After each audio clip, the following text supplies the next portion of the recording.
Class first year में हम लोग आज जो है IUPAC की स्टडी करेंगे। बेसिकली जैसे ये सबसे पहले एक क्वेश्चन आता है IUPAC ये है क्या, ठीक है। तो अगर इसका आप सोचें कि ये है क्या, ये एक संस्था इंस्टीट्यूट है, इसकी आवश्यकता हमें क्यों पड़ी। IUPAC जैसे हमें क्या है कि केमिस्ट्री में बहुत से कंपाउंड्स होते हैं, रीजनली उनके नाम अलग अलग होते हैं, तो उनको एक विश्व में उनको उन सभी कंपाउंडों को एक डेफिनेट नाम से जाना जाए, उसके लिए एक संस्था का निर्माण किया गया, जिसके द्वारा ये केमिस्ट्री या रसायन विज्ञान के इन कंपाउंड्स को एक डेफिनेट पूरे वर्ल्ड में डेफिनेट नाम दिया गया, ठीक है। तो इसमें सबसे पहले इस संस्था का फुल फॉर्म क्या होता है, फुल फॉर्म क्या होता है, ये इसका मतलब क्या हुआ, इंटरनेशनल, क्या होता है, इंटरनेशनल यूनियन ऑफ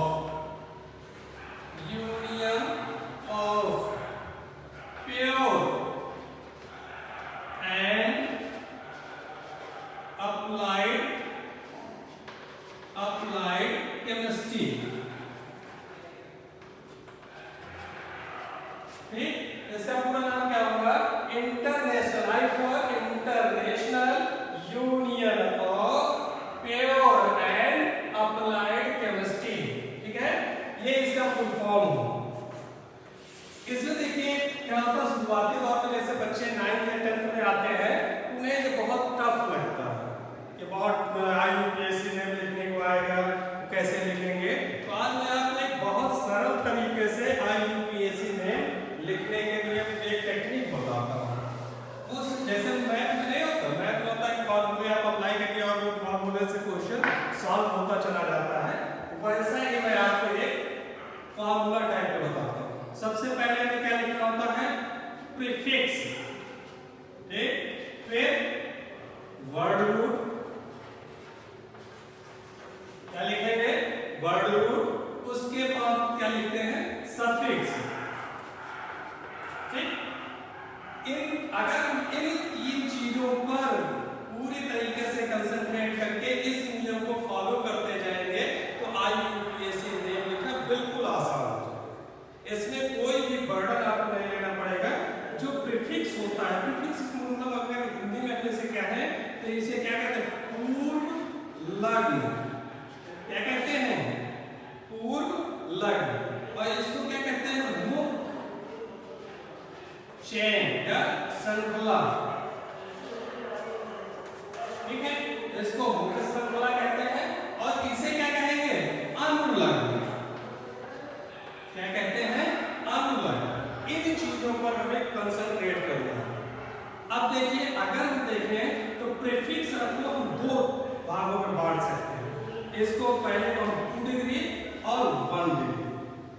2 डिग्री जब केमिस्ट्री में कहीं भी हम डिग्री लगाते हैं तो डिग्री में हम जानते क्या होता है, प्राथमिक, आपको जैसे 1 डिग्री है तो प्राथमिक, 2 डिग्री है तो द्वितीय, वैसे ही ये रूट वर्ड है। और यहाँ पर हमारा क्या आ जाएगा, इसको अगर हम डिवाइड करेंगे तो 1 डिग्री और 2 डिग्री, ठीक है।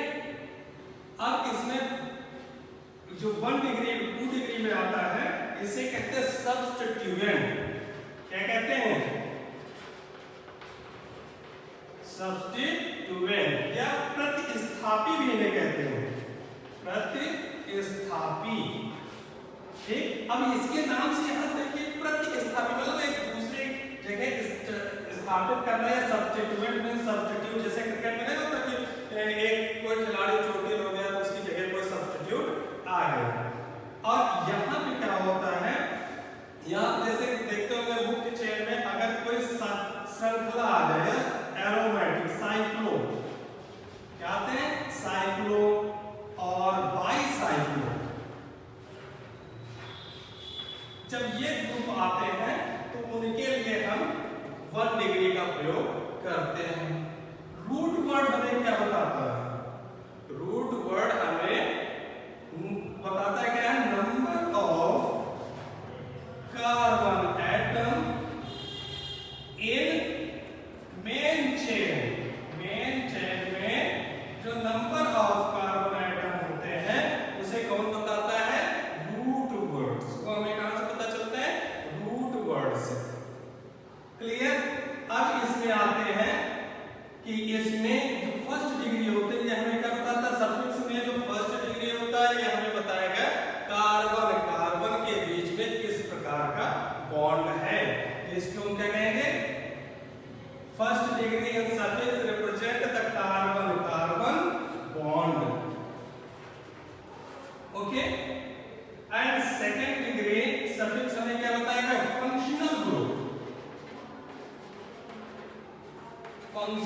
ग्रुप, ठीक है।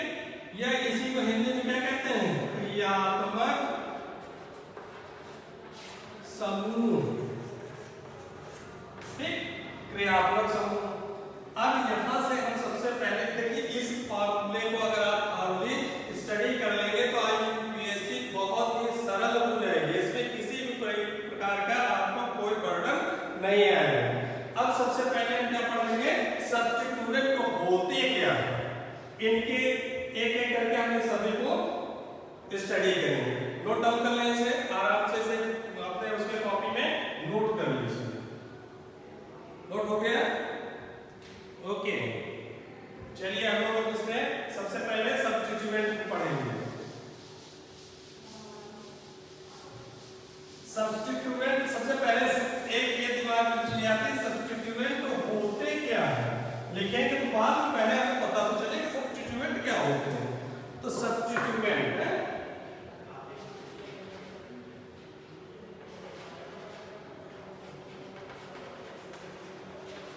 सब्स्टिट्यूएंट या प्रतिस्थापी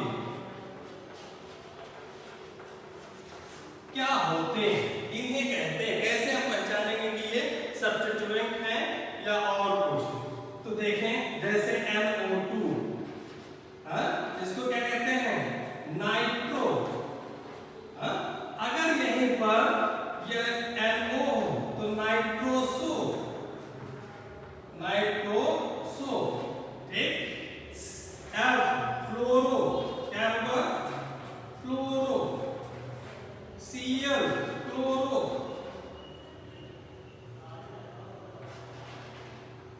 ठीक है। और भी जैसे CH3, मेथिल, ठीक। इस तरीके की R जैसे आ जाए, R क्या है? एल्किल। इस तरह के जो ग्रुप होते हैं इन्हें हम क्या कहते हैं? सब्स्टिट्यूएंट, ठीक है।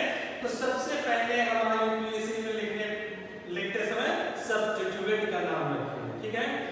सेकंड क्या था कि साइक्लो बेसिकली जब एरोमेटिक रिंग का उपयोग होता है किसी चेन में तब उसका उपयोग करते हैं, वैसे तो फर्स्ट डिग्री सब्स्टिट्यूएंट बहुत कम यूज होता है, ठीक। अब आते हैं सेकंड कि रूट वर्ड क्या होते हैं।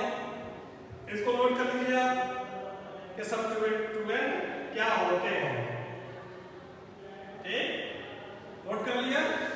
चलिए भाई अब हम लोग पढ़ते हैं रूट वर्ड क्या होते हैं। सेकंड क्या है? Root word. Second root word, root word ये क्या होते हैं? हमने जैसे आपको डिफाइन किया था कि root word number of carbon atom क्या है? नंबर ऑफ कार्बन एटम कहां पे? In main chain. Main chain में जो नंबर ऑफ कार्बन एटम होते हैं उसे हम क्या कहते हैं? रूट वर्ड कहते हैं। अब एक चीज आई कि मेन चेन जैसे CH3, CH2, CH2, CH3 इस तरीके, ये क्या है?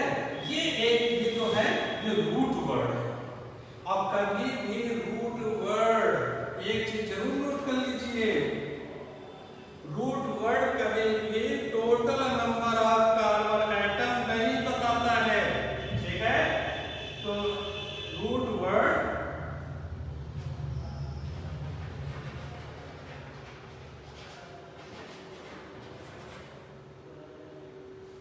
doesn't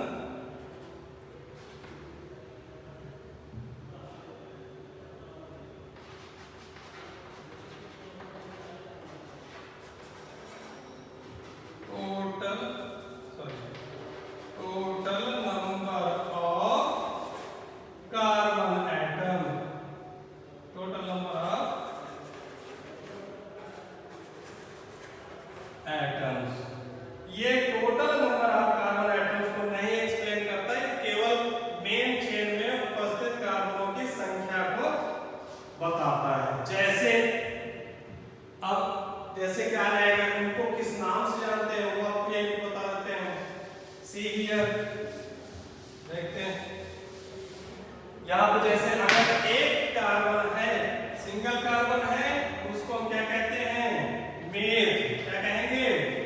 meth. क्या कहेंगे? मेथ। 2 कार्बन है तब एथ। 3 कार्बन हो गए तो इसको हम क्या कहेंगे? हाँ, प्रोप। अब देखो प्रोप। अब यही देखो, अगर इनमें ये कार्बन सिंगल कार्बन 2 कार्बन है और इन कार्बनों के बीच में सिंगल बॉन्ड है, ठीक है, तो इसमें क्या जुड़ जाएगा? एन जुड़ जाएगा। तो ये क्या हो जाएगा? एथेन। क्या हो जाएगा? एथेन। अब अगर ये देखिए 3 कार्बन और सारे कार्बन सिंगल बॉन्ड से जुड़े हैं तो इसमें भी क्या हो जाएगा? एन जुड़ेगा और ये क्या बन जाएगा? प्रोपेन। क्या बनेगा? प्रोपेन। ऐसे 4 कार्बन जब हो जाएंगे तो ब्यूटेन। 5 कार्बन हो जाएंगे तो पेंट। 6 कार्बन हो जाएंगे तो हेक्स। 7 कार्बन हो जाएंगे हेप्ट। 8 कार्बन हो जाएंगे तब ऑक्ट।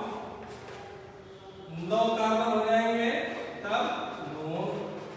और 10 कार्बन हो जाएंगे तब डेका। और 11 कार्बन हो जाएंगे तब उसे क्या कहेंगे आप? 11 का तो इसे कहेंगे अनडेक। ठीक। और अगर यहीं पे बस वैसे बेसिकली 10 कार्बन तक आपको पूछा जाएगा, लेकिन फिर भी एक और जान लीजिए, 12 कार्बन हो जाएंगे तो इसे क्या कहेंगे? डूडेक। ठीक है। तो इस तरीके से रूट वर्ड के जो नंबर ऑफ कार्बन आइटम्स को या मेन चेन में जो नंबर ऑफ कार्बन आइटम्स जो होंगे उनको हम इस तरीके से लिखेंगे। ठीक है, नोट कर लीजिए इसे। ओके, अभी हम लोग केवल फार्मूला मैंने बनाया था तो उस फार्मूला को केवल एक्सप्लेन कर रहा हूं कैसे आप इसको लिखोगे। ठीक है, अब जैसे सेकंड पे रूट वर्ड था, अब थर्ड पे क्या था? थर्ड पे का सफिक्स कौन सा? थर्ड पे सफिक्स था कौन सा था? पहले 1 डिग्री था। 1 डिग्री में क्या था? Carbon bond.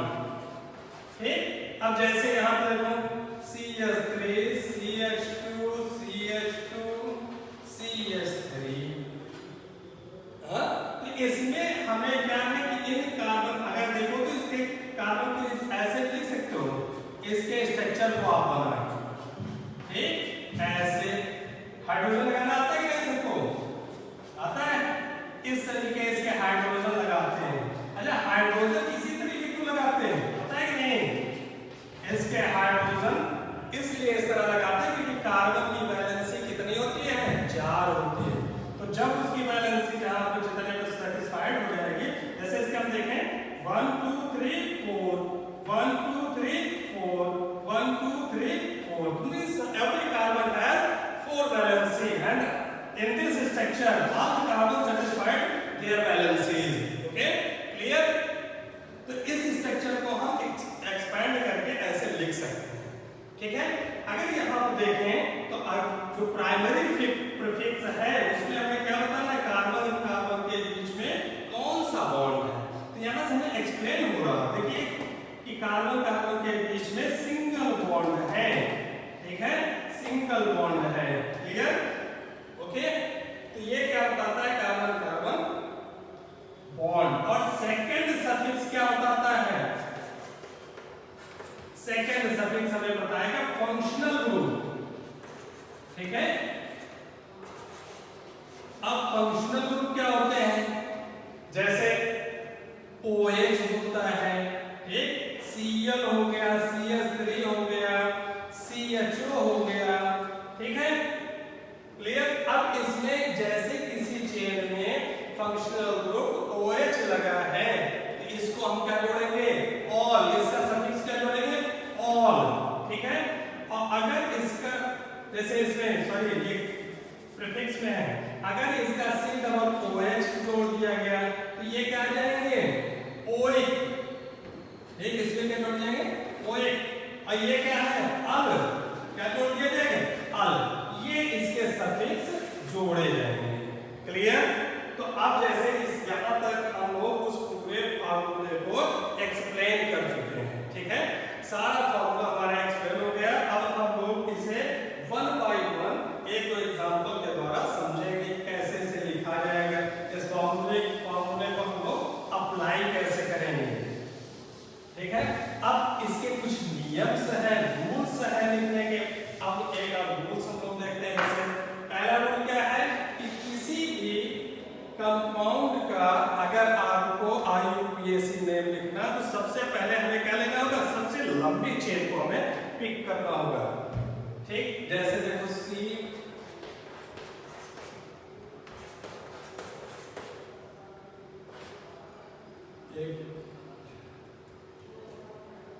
ठीक है,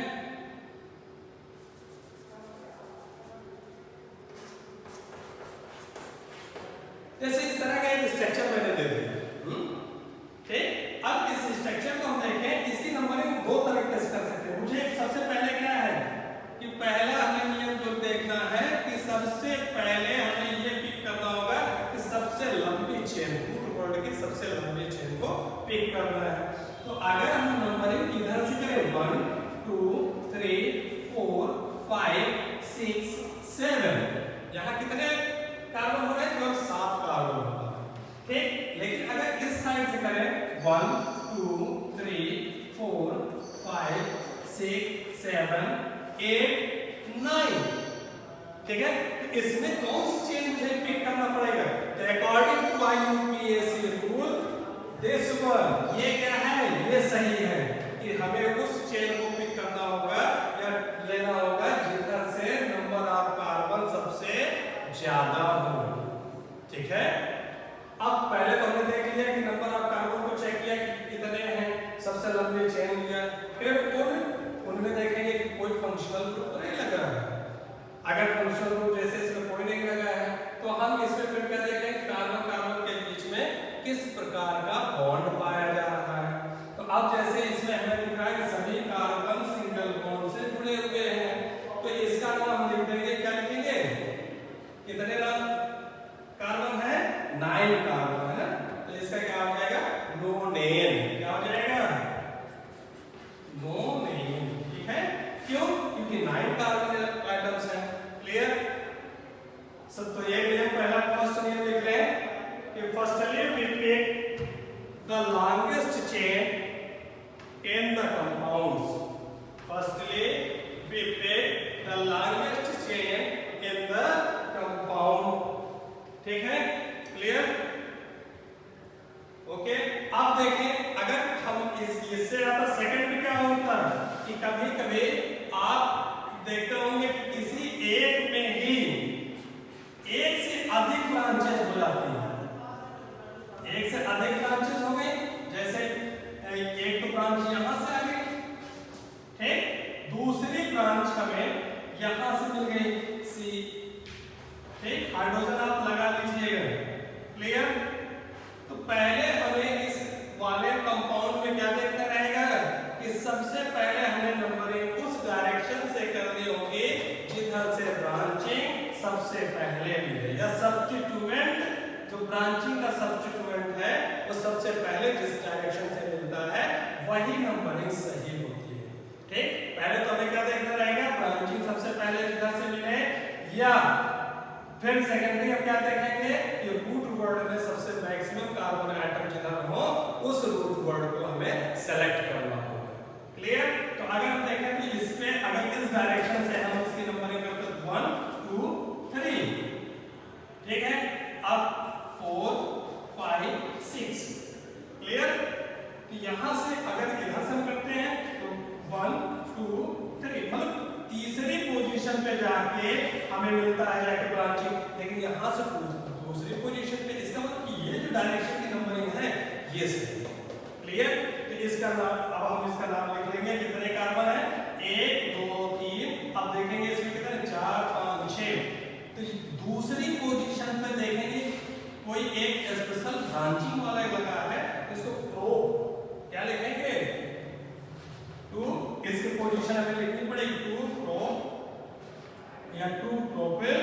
हेक्सेन, प्रोपिल हेक्सेन, क्या लिखेंगे? Propyl hexane. ठीक है, क्लियर? आज हम लोग यहीं तक रखते हैं। इसके बाद इसकी जो भी एग्जांपल्स आपके बुक में दिए हुए हैं उन एग्जांपल्स को आप करिएगा। जिसमें किसी भी प्रकार का कोई डाउट है आप मुझसे उनको पूछिए। देखिए, इसकी प्रैक्टिस